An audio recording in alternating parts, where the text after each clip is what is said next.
ये भागवत कथा वास्तव में व्यक्ति को मुक्ति प्रदान करने वाली है। और कहा तो यह जाता है कि श्रीमद् भागवत जिस भी घर में होता है और जब तक जिस परिवार में श्रीमद् भागवत शास्त्र विराजमान रहता है उसकी कथा होती है, उसके समस्त पितरगण स्वर्गलोक में मधु और दूध का पान करते रहते हैं। और पितरों के तर्पण के लिए, पितरों की तृप्ति के लिए श्रीमद् भागवत कथा से बेहतर, श्रीमद् भागवत कथा से अच्छा कोई ऐसा उपाय दूसरा नहीं है।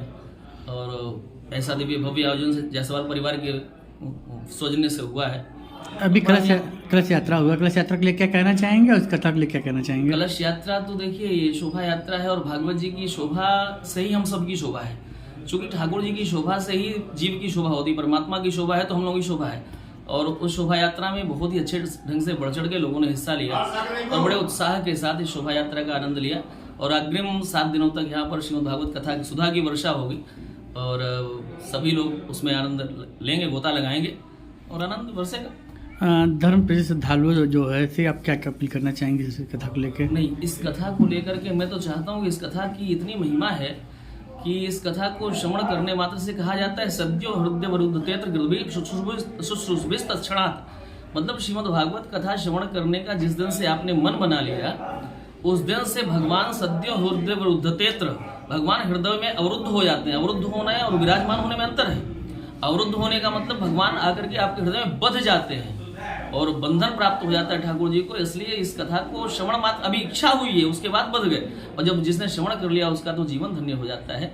और बड़ी महिमा है इस भागवत कथा की, आप लोग श्रवण करेंगे अगले 7 दिनों तक, है ना। बहुत सौभाग्य का विषय है कि आज हमारे परिवार के ऊपर भगवान की कृपा हुई और हम लोग आज भागवत कराने के लिए प्रथम दिन आज कलश यात्रा निकाली गई, जो भागवत लगातार 21 दिसंबर तक चलेगा और 22 दिसंबर को भंडारा है। मैं आप सभी लोगों से निवेदन करूंगा कि भागवत में अपनी उपस्थिति दर्ज कराकर पुण्य के भागी बने।